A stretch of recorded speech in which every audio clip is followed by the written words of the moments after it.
Welcome to the future of women in leadership, shaping what's next, inclusion, innovation, and influence. Let me start by saying this is not the training that I thought I would be giving 2 years ago. In early 2025, an executive order swept across the federal government, eliminating a range of diversity, equity, and inclusion initiatives. One of the casualties? Women's leadership training. In an instant, decades of intentional work, spaces where women could come together to learn, to grow, to build the confidence and skills to lead, disappeared. Not because they stopped working, not because the need went away, but because someone in power decided they didn't belong. And here's the thing. When the largest employer in the United States closes the door on women's leadership development, it sends a ripple through every other sector. And it says, this is optional. This is expendable. That decision was a turning point for me, and I realized if these spaces for women leaders are going to exist, they will exist because we build them. We will not wait for permission. We will not rely on policy change. We will not let progress be erased quietly. This entire 12-part Women's Leadership Support Network series was born from that moment, from the urgency of asking, if the system won't make room for us, how do we make room for ourselves? Today, in training number 11, we are looking ahead. The title is The Future of Women in Leadership, but the truth is, we're not here to predict the future, we're here to shape it. I want you to think about this as we go through today's session. When the path is blocked, what role will you play in clearing the way for yourself and for those who come after you? Let's get started. By the end of this training, you'll be able to analyze the current leadership landscape for women, understanding the impact of recent policy shifts, including the elimination of federally funded women's leadership programs, and how these changes shape opportunities and perceptions in both the private and public sectors. We're going to identify emerging trends and opportunities, recognizing how workplace culture and technological shifts are creating new leadership pathways, even in absence of formal programs. We'll be developing strategies to sustain and grow women's leadership pipelines. You'll learn how to leverage networks and mentorship and sponsorship and cross-sector collaboration to keep advancement opportunities alive. You'll learn how to position yourself as a driver of inclusion and innovation, understanding the link between gender-diverse leadership and organizational success, as well as how to communicate the return on investment of inclusion and influence to our stakeholders. You'll also be able to envision your role in shaping the future, creating a personal action statement outlining how you're going to contribute to advancing women's leadership in your sphere of influence over the next decade. So I'd like to set the stage for today's training with this question. I'd like you to think about a time when a door closed on an opportunity that you cared deeply about. Maybe it was a promotion you were ready for, but you didn't get, or a program initiative or resource that was discontinued. Maybe it was someone telling you that you didn't belong in a role or a space that you had worked really hard to reach. How did you respond to that? Did you wait for someone else to change their decision? Did you find another way forward? Did you build something new? When women's leadership programs were eliminated at the federal level this year, that was a door closing, not just for federal employees, but as a signal across industries. The question isn't just, what'll happen next? It's what will we make happen next? Because when the federal government eliminated women's leadership training programs in 2025, it was framed as a policy shift, part of a broader rollback of diversity, equity, and inclusion initiatives.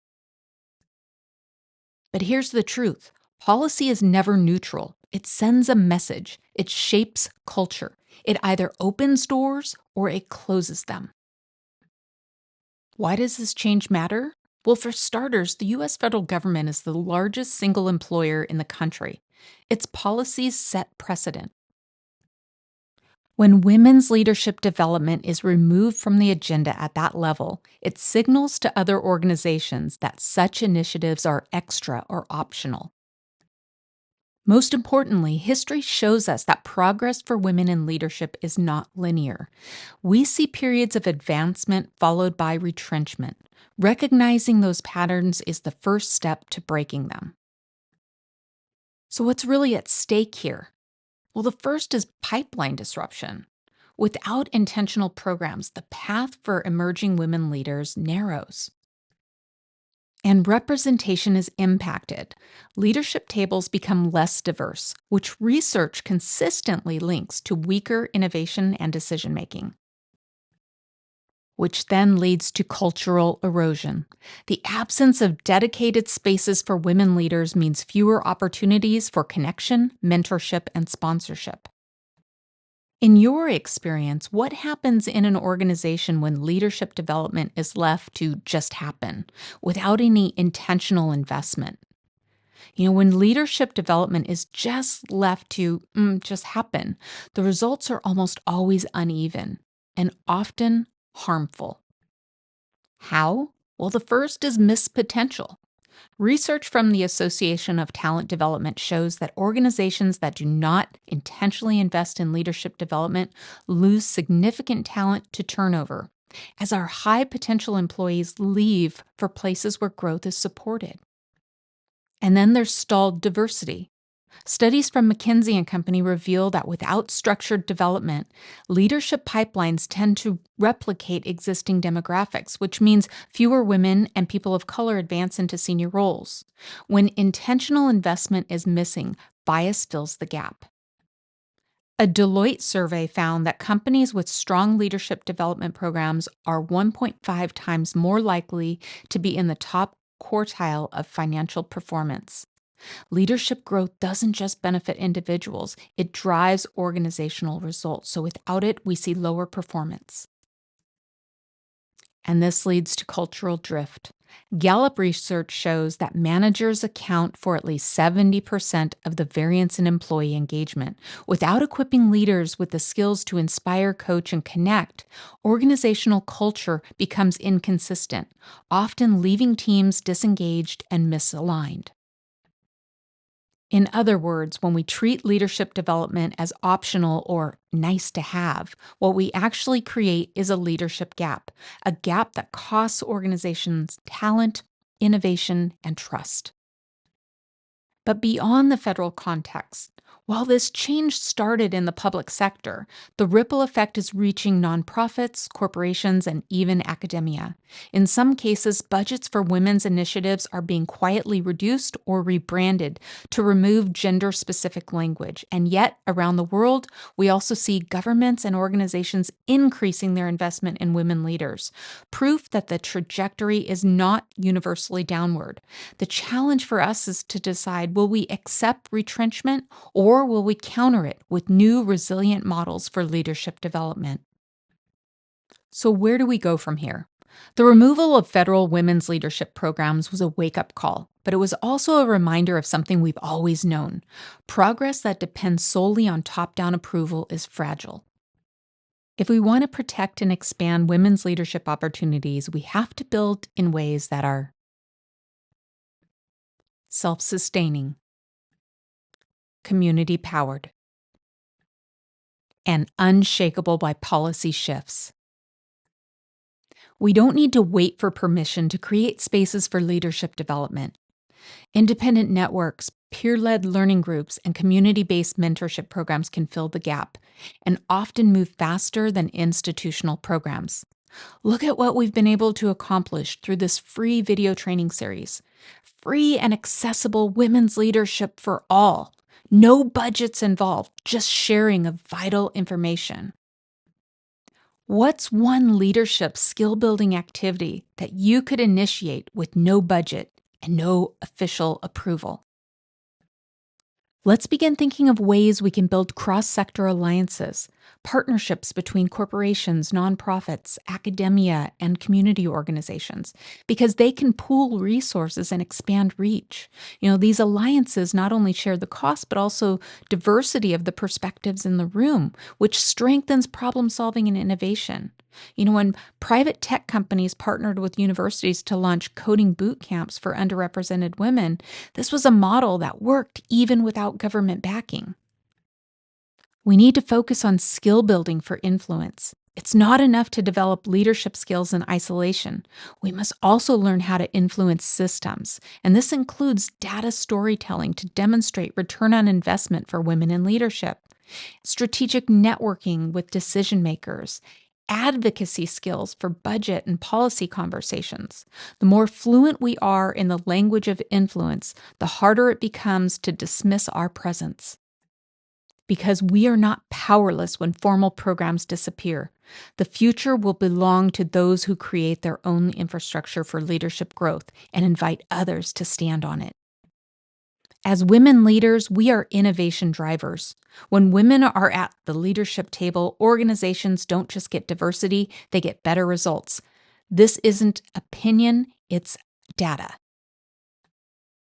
A 2023 McKinsey & Company study found that companies in the top quartile for gender diversity on executive teams were 25% more likely to have above-average profitability. And Harvard Business Review reported that women leaders are more likely to adopt collaborative leadership styles, which have been directly linked to higher innovation outcomes. The Boston Consulting Group found that companies with above-average diversity generated 19% more revenue from innovation than companies with below-average diversity. Why? Because women leaders bring different lived experiences, problem-solving approaches, and stakeholder perspectives, which generates more creative solutions and better risk management.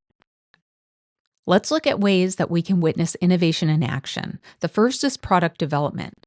Women-led teams often identify market needs overlooked by traditional product pipelines, from health tech innovations to inclusive design in consumer goods. They enhance policy and process. Women leaders have been behind some of the most successful corporate shifts towards sustainability, flexible work, and inclusive hiring, all of which drive talent retention and brand loyalty. When we look at crisis leadership, studies from the World Economic Forum showed that countries led by women navigated the early months of COVID-19 with lower death rates and faster containment measures, a reflection of balanced risk assessment and transparent communication.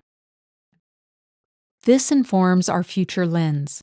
As AI, automation, and global competition reshape the workplace, innovation will be the deciding factor for organizational survival. Excluding or underdeveloping women leaders in this environment is not just inequitable, it's economically reckless. So if innovation is the future currency of organizational success, what's one way your team or organization could tap into the full potential of women leaders right now? Some leaders open doors. Shelley Zalis builds whole rooms. And then she makes sure that every woman feels like they belong there. I remember hopping on a Zoom call a few years ago when I had just released my book, Leading the Charge for Change, and Shelley immediately offered to include my book in her New York bookstore during press week. Now, for those of you who aren't familiar with Shelley, she founded the Female Quotient with a vision to rewrite the rules of leadership and workplace culture. She's lovingly known as the chief troublemaker, and her journey began with a bold act of inclusion, creating the Girls Lounge. It's a welcoming, collaborative space for women at global conferences like CES and Davos. And what started as a refuge from the exclusionary boys' clubs quickly became a movement, a stage for women to be seen, heard, and valued. But Shelley's impact is much bigger than a single initiative. She's partnered with some of the world's most powerful companies and institutions to push for pay equity, leadership representation, and cultural accountability. Her mantra is clear. Equality isn't a female issue. It's a social and business imperative. What sets Shelley apart isn't just her global reach, it's her generosity. She leads with authenticity, heart, and a deep commitment to lift others as she rises. For many women, myself included, Shelley has been a source of encouragement and support from the very first conversation. She has a gift of making women feel seen, for reminding us that we're not alone in this work and that together our voices are impossible to ignore. Shelley's leadership reminds us of an important truth. The future of women in leadership isn't just about getting more women into the room, it's about reshaping the culture of leadership itself. Now, with this in mind, I'd like you to think if you had to pivot your leadership focus tomorrow to meet a new or urgent need for women in your field, where do you think you would start? You know, when Dan Schulman talks about leadership, he doesn't start with quarterly earnings or product launches. He starts with values. And during his tenure at PayPal, Schulman made a public commitment to build an economy that works for everyone, and he backed it up with action. Under his leadership, PayPal invested in closing gender pay gaps across its global workforce. It increased female representation in senior leadership roles and expanded benefits that directly support work-life balance, including for caregivers. This is a group that's disproportionately made up of women. One of the most notable moves was raising the wages of hourly and entry-level employees well above market rate, paired with stock grants and financial wellness programs. His reasoning was simple. If you want innovation, you need people who can fully focus on their work, not people distracted by financial stress. And for women leaders, Schulman's approach sent a clear signal. Your contributions are valued. Your advancement is a priority. Your life outside of work matters. Because improving the financial health of women is essential to building prosperous and resilient communities. Schulman believes that expanding the role of women in the financial system and economic growth is crucial for achieving economic equality. His leadership reinforces a core truth about male allyship.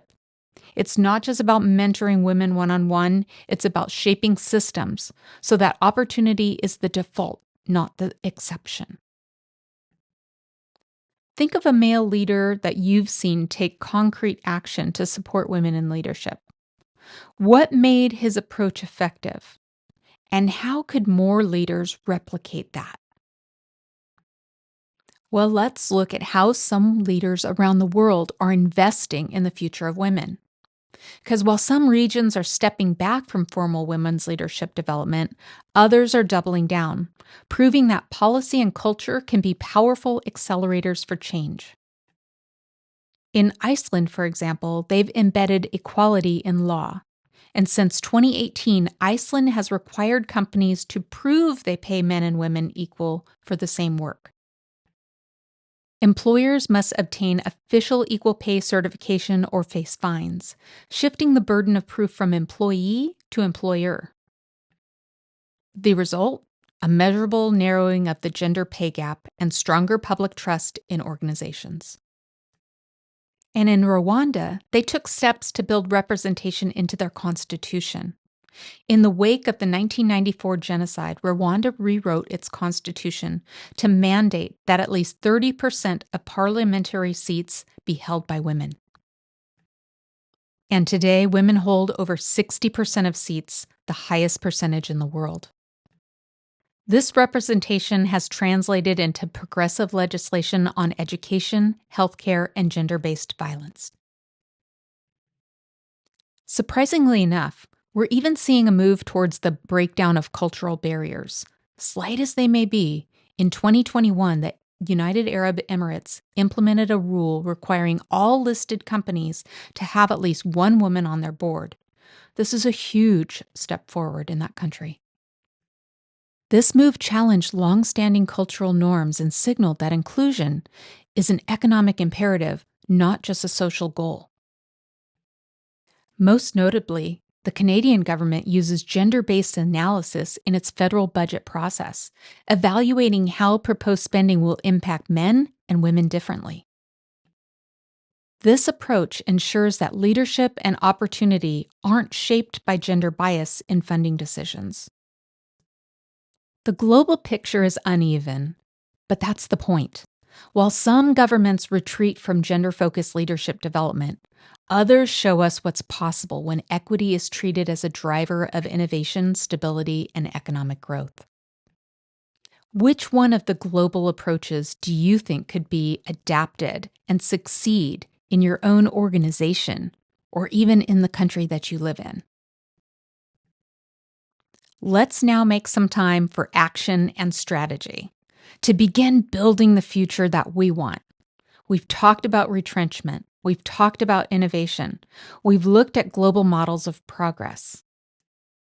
Now the question is, what do we do with this knowledge? First, we can create or join independent networks like the Women's Leadership Support Network on LinkedIn. If formal women's leadership programs are gone, don't wait for someone to reinstate them. Look for or launch peer-led communities, industry-specific women's networks, or cross-sector coalitions. These groups can host workshops, share resources, and create mentorship opportunities at little or no cost. You can advocate with data, not just passion. Gather metrics or retention or promotion rates, maybe impact of revenue tied to gender-diverse leadership. Present these findings to decision makers in terms of business outcomes, not just fairness. We can show how turnover costs drop when women have access to leadership development pathways, for example. We can make mentorship and sponsorship intentional. Mentorship is about advice. Sponsorship is about opening doors. We can identify high-potential women in our network and actively advocate for their visibility, for their stretch assignments and promotions. Encourage male leaders to sponsor women as part of their performance goals. You can help secure budget for leadership development. For men and women out there that hold leadership positions, your role in ensuring leadership development for all is critical. And for those of you who don't hold a formal decision-making position, your voice and advocacy for yourself and others is key. Even small allocations can fund impactful training, conference attendance, and speaker sessions. You can help tie budget requests to strategic priorities, such as innovation, retention, market competitiveness, so they're harder to cut. Additionally, creativity is fundamental here, and why this series for women was developed in the first place. We have to begin thinking beyond titles. Influence doesn't require a corner office.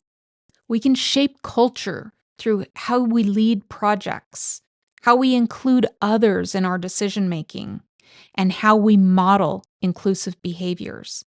The next generation of leaders is watching, whether you have a title or not. This is your call to action. Pick one of these strategies and commit to putting it into motion within the next 30 days. Progress is built on momentum, and momentum starts with the smallest intentional step. Look, this 12-part series was never meant to be just another leadership curriculum. It was and is a statement.